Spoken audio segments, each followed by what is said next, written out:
మీడియాలో వస్తున్న అసత్య వార్తలు అంటే ఎవరి గురించో కూడా ఆ తల్లి స్పందించలేదు. బాధితురాలు తల్లి జరుగుతున్న ఒక దాష్టికాన్ని చూసి స్పందించి నా బిడ్డకు న్యాయం చేయరు, ఏం జరిగిందని చెప్పేసి ఆమె ఏ రోజు ఏం జరిగిందనేసి స్పష్టంగా తను లేఖ రాసింది. అంటే ఇంక ఊరుకుంటారులే, మేము బెదిరించినాము, మనము ఒక వర్గాన్ని పెట్టుకొని మీడియా ట్రయల్ అంతా నడిపించినాము అనుకుంటే ఆమె every point to point mention చేసింది. అయితే కొంతమంది ఏం మాట్లాడతారు, దాన్ని వెనక ముందుకు తిప్పేసి ఆ అబ్బాయి అలా చేస్తుంటే వీళ్ళు టూర్లకు ఎలా పోయారు, ఆ అబ్బాయి అలా చేస్తుంటే వీళ్ళు ఆ అబ్బాయితో వీడియో ఎలా తీయించుకున్నారు, ఆ అబ్బాయిని భగీ అని పిలిచారు అని అంటే మంచిగా బిహేవ్ చేసి కాటేస్తారని వాళ్ళకు కూడా తెలియదు కదా. అంటే వాళ్ళు ఒక పామును అదే ఓ సామెత ఉంది కదా, పామును చేరదీసి పాలు పోస్తే అది ఎప్పటికైనా విషమే కక్కుతుందని చెప్పి ఆ రకంగానే విషం కక్కిండి అనుకోవచ్చు కదా. రోజు ఆ తల్లి రాసిన దాంట్లో లేకపోతే ఆమెకి అబద్ధాలు చెప్పాల్సినంత అవసరం ఏముంది? తన బిడ్డ జీవితము బజార్లో పెట్టుకోవడం వల్ల వాళ్ళ కుటుంబ పరువే కాకుండా రేపు బిడ్డ భవిష్యత్తు కదా ఆగమయ్యేది. దట్టు ఆడపిల్ల. తాను అబద్ధాలు చెప్పాల్సినంత అవసరం ఏముంది? అబద్ధాలు చెప్పడం వల్ల ఆ తల్లికి కానీ లేకపోతే ఆ అమ్మాయికి కానీ వచ్చే లాభం ఏంటి? ఈ విషయాన్ని మర్చిపోయారు అనుకుంటారు. ఒక విధంగా చెప్పాలంటే వీళ్ళు చేస్తున్న శకలే అడ్డంగా ఏవైతే తండ్రి చేపిస్తున్న విషయం ఏదైతే ఉందో ఆ పిల్లోడి విషయంలో, అంటే కొడుకుని మంచి అనిపించడానికి ఒక్కొక్కటి, అంటే వీళ్ళన్నీ కూడా సరే ఆ అమ్మాయిని మత్తులో దింపో లేకపోతే ఆ అమ్మాయితో క్లోజ్గా ఉన్నవి కావచ్చు, ఇవన్నీ రకరకాల, అవి నిజమైన ఫోటోలో, మార్ఫింగ్ ఫోటోలో, ఏఐ ఫోటోలో మొత్తం తెలియదు కానీ వితౌట్ బ్లర్ ఆ ఫోటోలన్నీ సోషల్ మీడియాలో వీడియోలతో సహా పెడుతున్నారు. కింద క్యాప్షన్స్ కూడా పెడుతున్నారు, ఆ అమ్మాయి ఇలా అలా ఉలా అని పెడుతున్నారు. ఇంక ఇది అడ్డంగా ఇరుక్కున్నట్టే కదా. బండి సంజయ్ కావచ్చు, లేదంటే బండి భగీరథ్ కావచ్చు, తప్పించుకోవాలనే ప్రయత్నంలో ఇంకింత ఇరుక్కుంటున్నారనే విషయం సరే సదరా పిల్లోడికి తెలియకపోయినా ఇక్కడ తన తండ్రి కన్నా తెలియాలి కదా. అరే నేను ఈ రకంగా మీడియా ట్రయల్స్ నడపకూడదు, ఏదైతే ఉందో చట్టం తన పని తాను చేసుకుపోనివ్వండి అని అనాల్సింది పోయేసి ఈరోజు మీడియాలో చెత్త ట్రయల్స్ నడుపుతున్నారు అనంటే ఈరోజు ఆ తల్లి లేఖలోని అంశాలన్నీ కూడా ఈరోజు మీకు అందరికీ కూడా ఆ లేఖలోని అంశాలన్నీ కూడా కొత్తగా నేను చెప్పాల్సిన పని లేదు. పాయింట్ టు పాయింట్ ఆమె మెన్షన్ చేసింది. దయచేసి వ్యక్తిగత హననం మానుకోండి, మా కుటుంబ విషయాలని బజారుకి ఈడ్చకండి, మా అమ్మాయి వ్యక్తిగత విషయాలను ఇది చేయకండి అని ఆమె చాలా సునిశ్చితమైన అంశాలను కూడా లేఖలో ప్రస్తావించింది.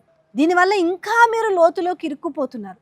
ఆ అమ్మాయి మీద ఎవరెవరైతే నెగిటివ్ మాట్లాడుతూ ఆ అమ్మాయి క్యారెక్టర్ని బ్లేమ్ చేసి ఇక్కడ ఇతన్ని కాపాడాలనుకొని ఎవరైతే అనుకుంటున్నారో చాలా పెద్ద మిస్టేక్ చేస్తారు. దీన్ని వెనక ఆడిస్తున్నా ఇంకెవరు ఎందుకు చెప్పు? అక్కడ బండి సంజయ్ సపోర్ట్ లేకపోతే ఎందుకు చేస్తారు ఇదంతా? అసలు ఎవరిస్తున్నారు ఆ వీడియోలని? ఎక్కడ కూర్చొని తయారు చేస్తున్నారు? ఎక్కడి నుంచి తీసుకొచ్చారు? లేకపోతే టోటల్గా వీళ్ళు అన్నట్టుగా మొత్తం ఆ అమ్మాయి ఫోన్ హ్యాక్ చేసేసి ఆ ఫోటోలు వీడియోలన్నీ బయటకు వదులుతున్నారా? లేకపోతే ఎక్కడైనా కూర్చొని మొత్తం ఈ మార్ఫింగ్ సెక్షన్ ఏమైనా తయారు చేస్తున్నారా? ఆబ్వియస్లీగా అనిపిస్తుంది టోటల్గా అందులో 10% నిజం ఉంటే 90% మార్ఫింగ్ రిలీజ్ చేస్తున్నారు అనిపిస్తుంది. ఇవంతా కూడా సోషల్ మీడియా కావచ్చు, మెయిన్ స్ట్రీమ్ మీడియాలో కావచ్చు చేసే ఈ మీడియా ట్రయల్స్లో నష్టపోయేది భారీగా అమ్మాయిని నష్టపరుస్తామనుకుంటున్నారు. కానీ ఇక్కడ సదరు మీరు ఎవరినైతే కాపాడాలనుకుంటున్నారో వాళ్ళకు కూడా మెడకు భయంకరమైన ఉచ్చు బిగుసుకుంటుందనే విషయం మర్చిపోండి. 2 చేతులు కలిస్తేనే చప్పట్లన్న విధంగా ఈరోజు అమ్మాయిదే మొత్తము తప్పు. అక్కడ అతను ఒక పరిశుద్ధుడు, ఇంకా లేకపోతే ఏమనాలు, ఇంకా కడిగిన ముత్యమో స్వాతి ముత్యమో ఆని ముత్యమో అన్నట్టుగా క్రియేట్ చేస్తున్నారు కదా. దీనివల్ల ఎంత మిస్టేక్ చేస్తారో ఒకసారి గుర్తుపెట్టుకోండి. బండి సంజయ్ గారు ఇప్పటికైనా మీరు కళ్ళు తెరిచి చూసుకోండి. మీకైతే కనీసం అవగాహన ఉంటుంది కదా. సోషల్ మీడియా ఏం జరుగుతుందో మీకు తెలియకుండా ఉండదు కదా.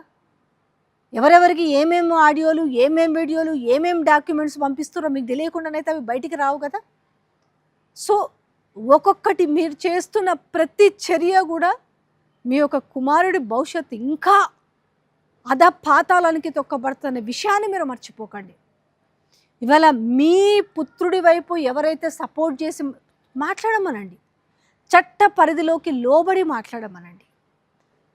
ఎంతసేపు ఉన్నా కూడా అక్కడ అమ్మాయిదే తప్పు, ఆ అమ్మాయి మైనర్ కాదు మేజర్ అని పదే పదే పదే పదే మీరు చెప్పిస్తూ మీరు మీరు మీ కొడుకుని ఇంకా పలచన చేస్తున్నారనే విషయాన్ని కూడా మీరు గ్రహించండి.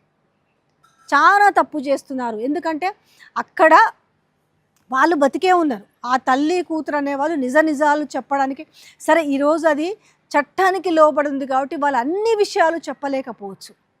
మీకు తెలుసు, మీ ఇంటికి వచ్చి మాట్లాడినప్పుడు ఆ అమ్మాయికి ఎందుకు న్యాయం చెయ్యమని అడిగారో మీకు స్పష్టంగా తెలుసు. ఆ మాటకు మీరు ఎంత వల్గర్గా మాట్లాడిరో కూడా ఆ తల్లి ప్రస్తావించింది లేఖలు. ఎందుకంటే నేను ఆ విషయాలను నేను వెల్లడించలేకపోతున్నాను. నాకు ఒక పరిమితులు ఉన్నాయి కాబట్టి నేను చెప్పలేను. చాలా సెన్సిటివ్ అంశాలని కూడా ప్రస్తావిస్తే ఆ సెన్సిటివ్ అంశాలనే మీరు ఎంత ఘోరంగా మాట్లాడారనే విషయం కూడా ఆ తల్లి ప్రస్తావిస్తుంది.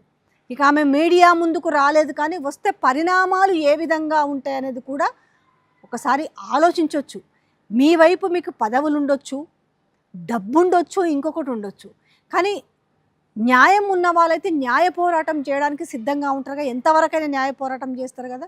మీరు హద్దులు మీరి ప్రవర్తించినప్పుడు ఆ హద్దులకు అడ్డకట్ట వేయడానికి, నిజాల్ని వెలికి తీయడానికి వాళ్ళు ఏ రకంగా ఉంటారనే విషయం కూడా మీకు తెలియంది కాదు కదా. సో మీరు చేస్తున్న ప్రతి చర్య ఇంకా అది బిగుసుకుంటుందే తప్ప అది తప్పించుకునే ప్రయత్నం అయితే జరగదని మాత్రము జరుగుతున్న పరిణామాలన్నీ చూసి మనం స్పష్టంగా చెప్పొచ్చు.